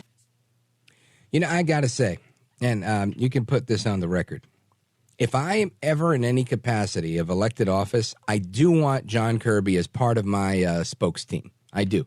This guy can turn anything into anything, right? To sit here and spin it as a positive. It's the first time the United States has had to use fighter jets to support Israel. Hello, sir. Don't you realize you've created conditions that have put Israel at major risk, that have sparked a war?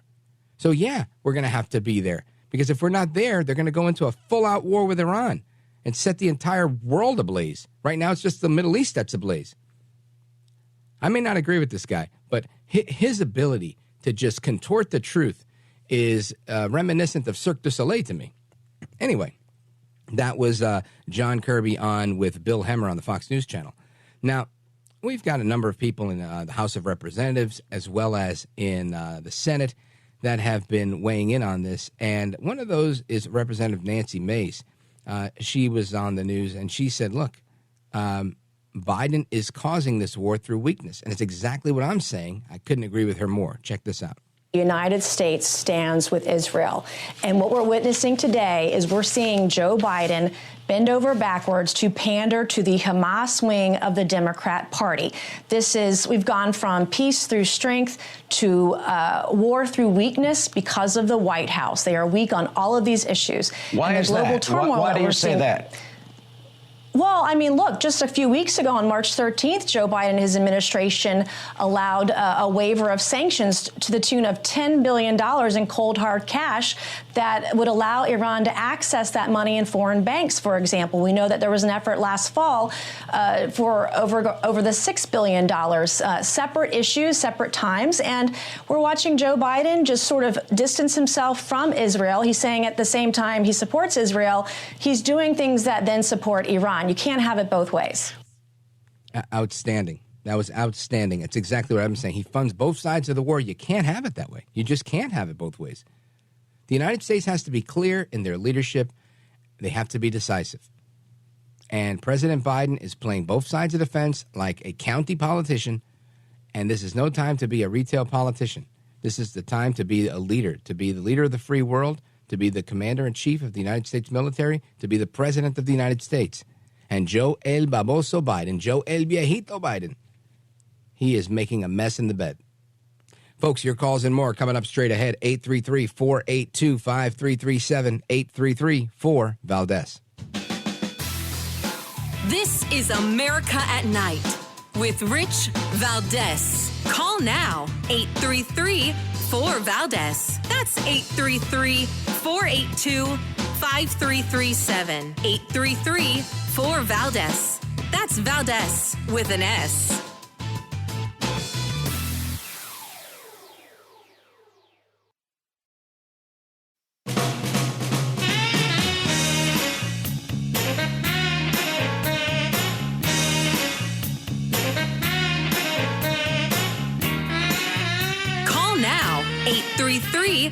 833-4VALDEZ. That's 833-482-5337. 833-4VALDEZ. That's Valdez with an S.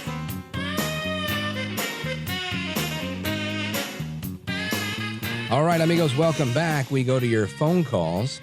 I see we have calls from Chicago, Idaho, San Francisco, California, Saratoga, New York, Ottumwa, Iowa. Looking forward to speaking with everybody, and there's more coming in. There's a couple of lines open to the phone number, 833-482-5337, 833-4-VALDEZ. Let us begin in San Francisco, California, listening online, richvaldez.com. Let's go to our buddy David. David, what say you? How are you, Rich? You know, I'm old enough to remember when all the jobs went to China, and Newt Gingrich was there. He was the Speaker of the House when they started heading out. Of course, Ronald Reagan got a good flush of them going, and Ronald Reagan's David Stockman was the guy that unkeyed the lock to make sure that the jobs could really get going. But yeah, Newt Gingrich knows a lot about why America was starved for the last 30 years. So I wouldn't take his advice. You know, you're playing with fire with a guy like that. Well, you know, David, do you know a guy named Bill Clinton? Because he was the one that actually spearheaded this move for the United States to push for China to rejoin the World Trade Organization. And this is a big deal, right? It wasn't Reagan. It wasn't a congressman that leads the House of Representatives. It was the president of the United States, B.J. Clinton, as the great one calls him, right? The World Trade Organization, big 164 member nations. And it was Clinton that opened the door for them. It was Clinton that actually sold them former missile technology of the United States to allow them to start competing at that level. Prior to that, China really wasn't in a position to do much of anything that they're doing today. Right now, today, they lead the world with intellectual property, with counterfeit goods, including clothing. That was a time, I'm also old enough to remember a time, where if you wanted textiles and whatnot, the textile capital of America was like Union City, New Jersey, North Bergen, New Jersey, right? Hudson County, New Jersey. There were factories upon factories upon factories, probably millions of workers that were sewing and doing all sorts of work with textiles. And all of that disappeared after President Clinton made this move to bring China into the fold. So I'm going to stick with the advice that I appreciate from former Speaker Gingrich, and I'm definitely going to pass judgment on what President Clinton did. David. Poor thing. You got me off censor, do you? Yeah, go ahead. The world is listening.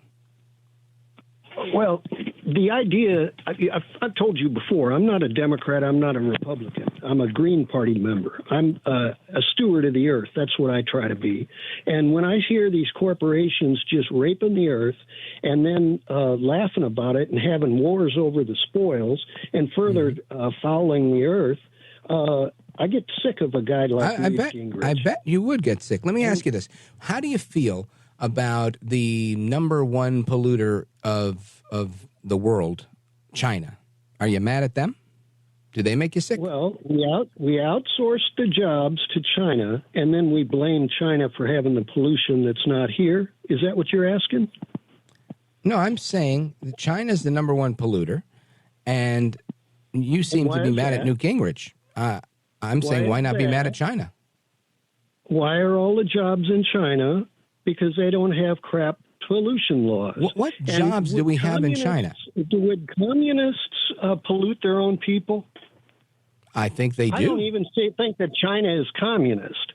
Communism looks out for the average man, and for well, which one is it? Is it that China doesn't have communism, or that they're looking out for the average man? They're fake communists. So they just call themselves the Chinese Communist Party for what? For show? Are there sweatshops? Are there sweatshops in China? Absolutely. A communist country would not have sweatshops. They're not a communist country. Oh, and well, for David, them to have I think the worst we have to pause pollution for a in the second, world, right? You have to stop and you have to say this new era of communism that we've seen in China is funded by capitalism. right? This is literally how they do it. It's what their, the book American Marxism is about. That's what this whole push is, right? Same thing we saw with Chavez in Venezuela. We can't just look at Cuba and say that there's going to be a government takeover of everything and then that's it. I mean, Venezuela had Citgo, Chevron, all of the oil companies that they had there because they owned oil. So they had this commodity, this natural resource. China doesn't have the same ability to do that, but you have to have the ability to generate income. Once you're able to generate income, then you can use this to have the people do the work, and you claim that they are the the United People's Workers Party or whatever you want to call it.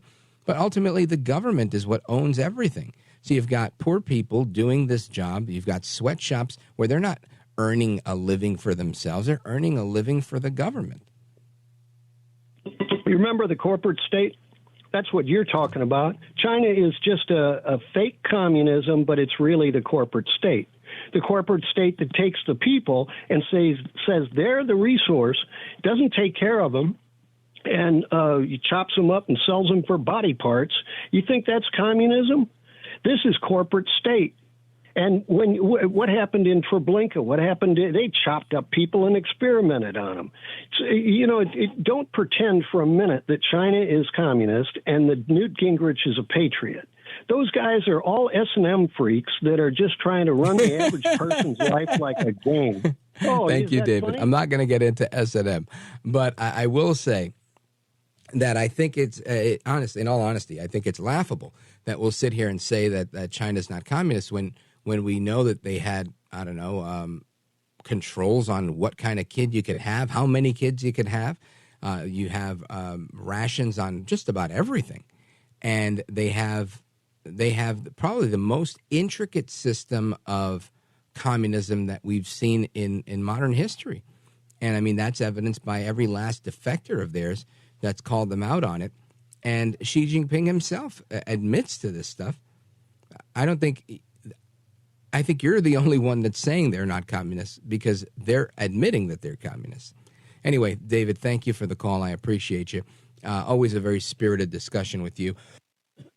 And we're going to continue with the rest of your calls straight ahead. We've got calls from all over. Let's see. I won't go to one just this second just because the music is about to kick in, and then you'll get cut off. And I want to give you a fair amount of time, just like I gave to David. What's that? Okay. Yeah, so under a minute to go, so I don't want to shortchange you. But I do want to remind you that all of the interviews that we conduct on this program, Rich Valdez, America at Night, can be found on our website. You can check those out at Rich Valdez, that's Valdez with an S.com, richvaldez.com, and you could listen to them absolutely free. You don't have to subscribe to anything. But if you'd like to subscribe to the podcast, Rich Valdez, America at Night, or even do me a favor and listen to the shorter version of our podcast, This is America with Rich Valdez, I would appreciate it. I would love it.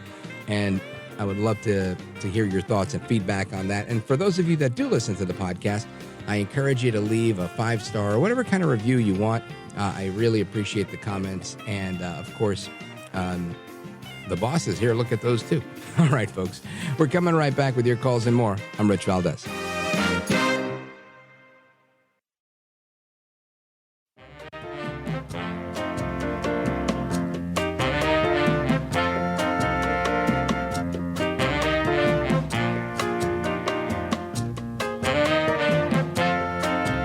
Voted best head of hair in live late night radio 6 years in a row. It's Rich Valdez. Call now, 833-4-VALDEZ. That's 833-482-5337. 833-4-VALDEZ. That's Valdez with an S. And in addition to winning the award for best head of hair in late night radio, I was also recently voted onto the list of 100 most important talk radio hosts in America. That blew me away. I was thrilled about that. Big thanks again to Talkers Magazine for that. And the headline I want to get into here is that there has been a development. 7 jurors, the first 7 jurors, have been picked in Trump's case regarding the NDA payment. And this is happening on day 2. So one of the jurors that did not make the cut was interviewed by MSNBC outside the courthouse. Check this out. And you told me that you were dismissed because? I work in cybersecurity. Due to the nature of my job, it would be extremely hard for me to be here for the hours needed for as long as this trial is going to be. Schedule-wise. So did you have a sense that you were coming for the Trump trial yesterday when you got your jury summons and you knew what was happening today or on Monday? So I didn't, but when I got my jury summons, I had texted my mom like, oh, I've got jury duty coming up. And she said, oh, I think mid-April is when the jurors for the Trump trial are getting called. And I was like, oh, wow, that would be fascinating. Yeah, so there you have that. Now, I want to get to your thoughts on this stuff and more. Let me see. Where do we go? Let's go to Chicago and check in with Diane, who's in WGN country. Diane, go right ahead. You're on with Rich Valdez. Hi, Rich. Thank you. I haven't really followed that. So well, you heard it. You just heard it. The trial. I'm interested in the trial. Like I'm interested. Sure. Go right ahead. So I'm looking at from what I got on the internet. Of course, laws, you have to read everything and see how the jury is. I mean, the lawyers are and what kind of argument they give and that's what's fascinating about law. But I'm thinking in terms of the jury, can't advise him, but I would say his demeanor is going to be important. If he is just a calm person, he will be, the Trump of the past is a person that people had sympathy for and liked on his demeanor. You know, they liked him in New York. And he, back in the day, I mean, he sort of was charming and all that. And right. He but then of course, this is for God to judge. The other part of it, that Stormy Daniels thing, but the jury could look at it as in the past, that's what he does not do today. So therefore, they're going to be looking at his demeanor, and if his demeanor in the courtroom can make them see that he trusted that Mike Cohen, he trusted him because he always trusted his lawyers. But Cohen was the one who gave him the advice and filthy rat hustled him as far as telling him what he has to do.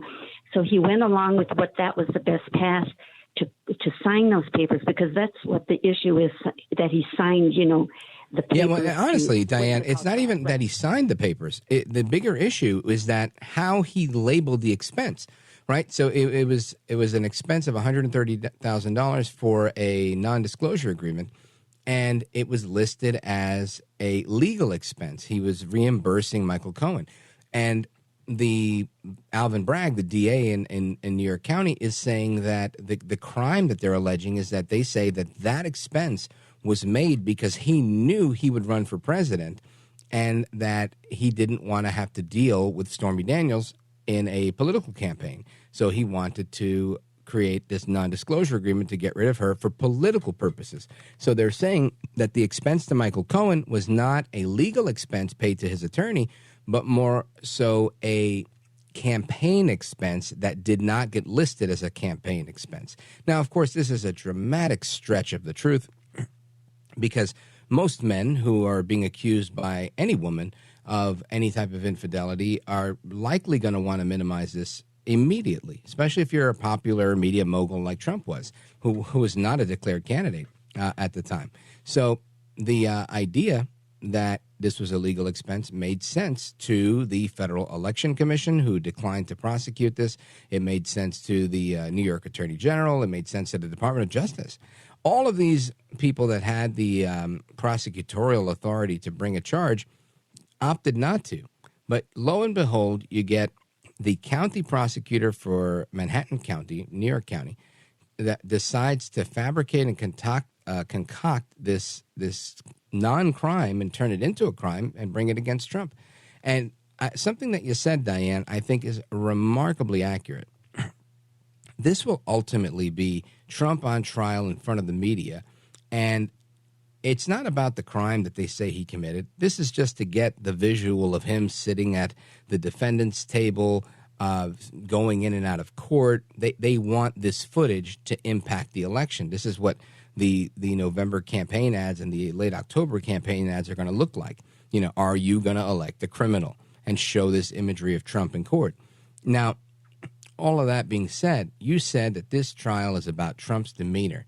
And I think you're right. They're trying to put his demeanor on trial. They're trying to put things that are legitimately not relevant to him being president, in my opinion. I don't care what Trump, how he responds to people, if he mutters something about a juror he's not interested in. I really don't. None of that tells me that he is going to be ineffective as commander-in-chief. Why? Because we saw him muttering lots of things and mean tweets and you name it, and he was a very effective president. I would say the same for Biden. I'd say, look, I don't care if Biden gets lost and shakes hands with the Easter Bunny and falls off his bike. As long as he keeps inflation down, keeps our national security and our national defense where it needs to be, and everybody's moving forward and the economy's doing well.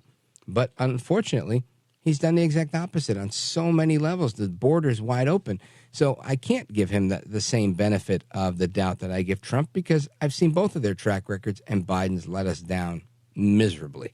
So thank you, Diane, for your call. I appreciate it. Big shout out to everybody listening in Chicago on WGN, amazing station, legacy station. And folks, we're going to continue with the rest of your calls and more straight ahead. I'm Rich Valdez. This is America at Night with Rich Valdez. Call now, 833-4-VALDEZ. That's 833-482-5337. 833-4-VALDEZ. That's Valdez with an S.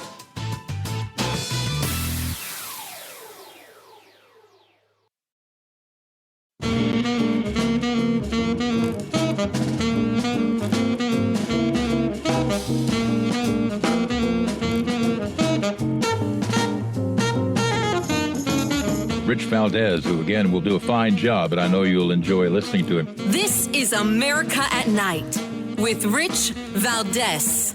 Call now, 833-4-VALDEZ. That's 833-482-5337. 833-4-VALDEZ. That's Valdez with an S.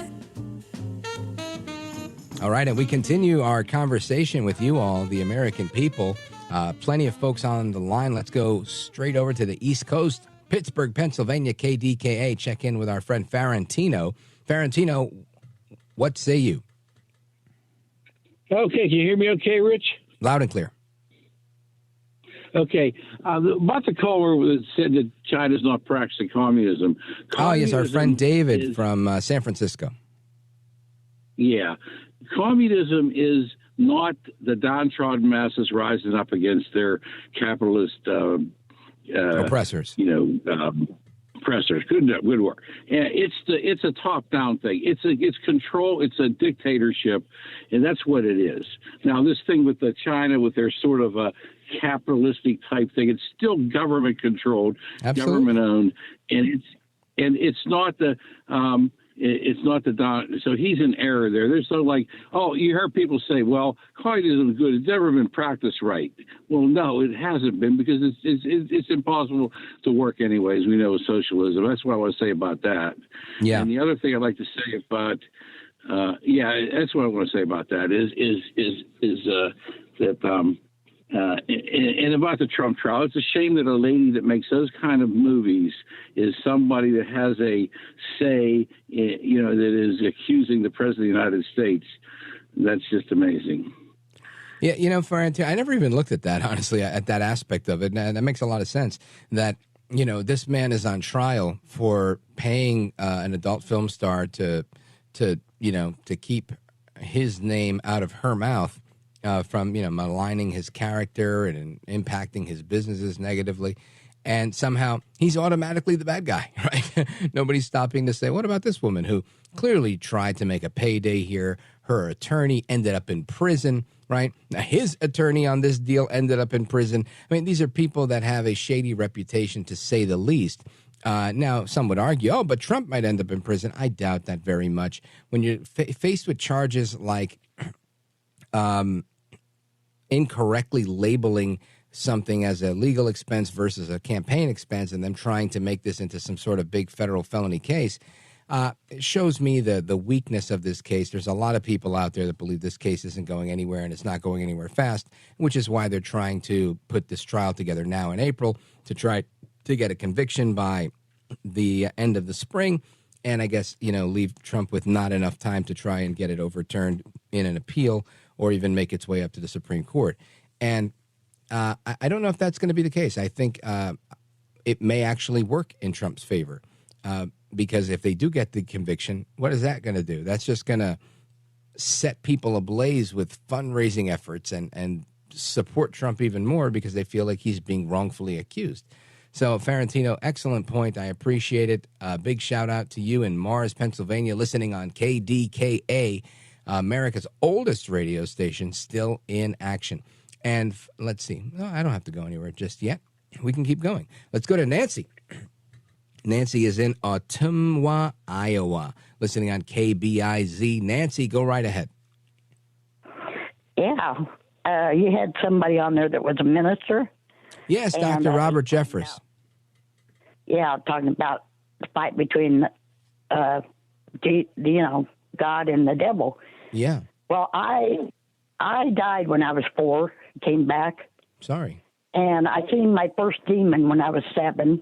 And all my life, I have sent demons back to hell.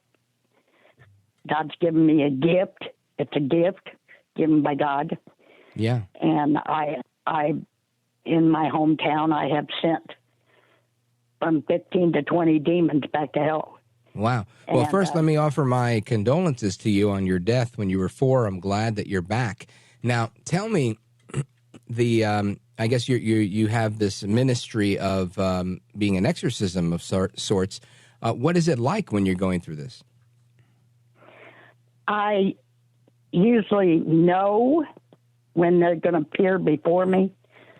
They have appeared in animal form. They've appeared in human form.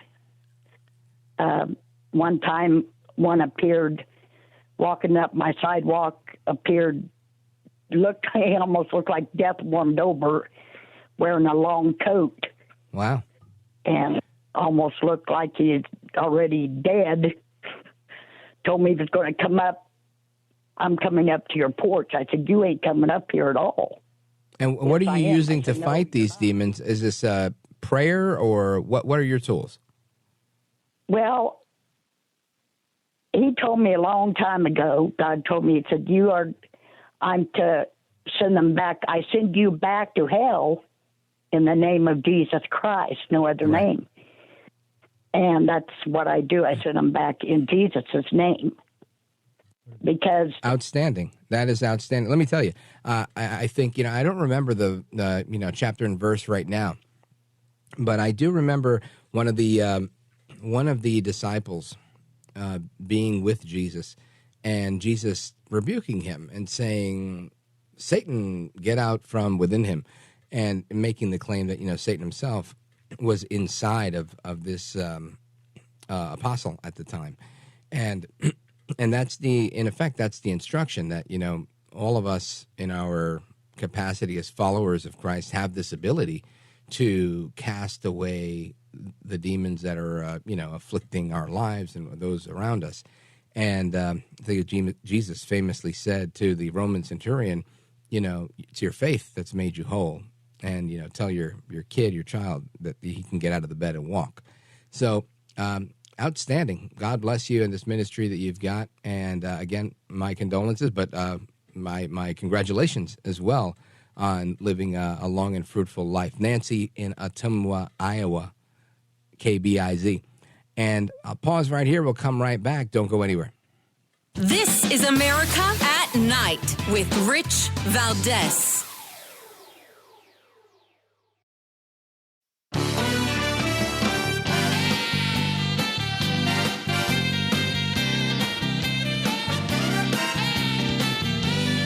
He's brown, he's bald, and he's breaking it down. It's America at Night with Rich Valdez. All right, America, it's the speed round. Before we go, we're checking in with folks all across the country. Let's go to Pittsburgh, Mississippi, and check in with Marie, listening, streaming online, richvaldez.com. Go right ahead, Marie. Hello. I love Trump because he never worked for money. He worked because he loved his father's agenda, and he enjoyed it very much. And, you're saying that when he was president, he didn't collect a salary and he's doing the Lord's work. Well, he's doing anybody. When you say his father, money, do you mean Fred Trump or God? Fred. Well, yes, Fred was his father. So you're saying he doesn't work for money; he does it for his father. Explain. He liked his father's agenda. What was his father's agenda? To build buildings and rent them out? He liked his father's. What was his father's agenda, Marie? Well, his father's agenda was just All right, to Marie. work a lot and Thank give. you. And I got you. Hard work ethic. Okay, I was having trouble tracking with you there, but thank you for the call. I appreciate it. Let's go to Jane, Saratoga, New York, WGDJ. Go right ahead. Hey, Rich, I'll try to make this quick. Sure. What nobody's bringing up, and it's very interesting, Biden put forth an $858 billion drug appropriation. It's now, having been a retired abuse counselor, it's a very strong amphetamine, and it's called Captagon.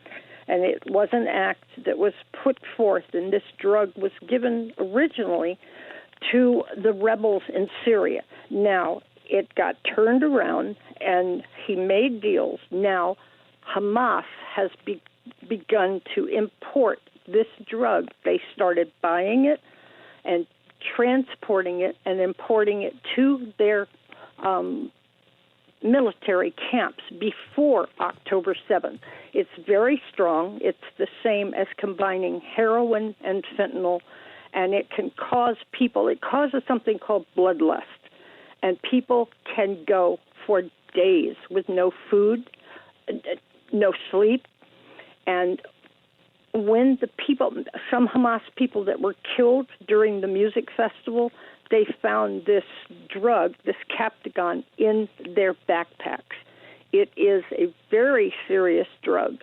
And people who did survive said that was weird because we saw Hamas people, and they looked like they had a crazy joy in their eyes. And that's what this drug does. And I know Biden is profiting off of this. Hamas is importing it now. Little perverted sociopath moron Joe is probably making pretty good money off of that. And that would not surprise me at all. Yeah. Well, listen, I don't know much about Captagon. I know that it's, as far as we know, it hasn't been produced in a long time, but there are counterfeits out there, and there is a black market for it, and it wouldn't surprise me in the least. Thanks for bringing this to our attention, Jane. I appreciate it. And it's interesting because, Al Jazeera was reporting not too long ago, last May, that this super addictive drug is being mass produced in Syria. And they're saying it's often smuggled into the Gulf states, and it's a big deal. So we'll keep an eye on this because it's a very interesting story. Thank you, Jane. Big shout out to WGDJ New York in the building. Shout out to Paul in Boise, Idaho, KBOI, Frank in Evergreen, Montana, KOFI, and everybody else that was listening and didn't call in. Love you guys.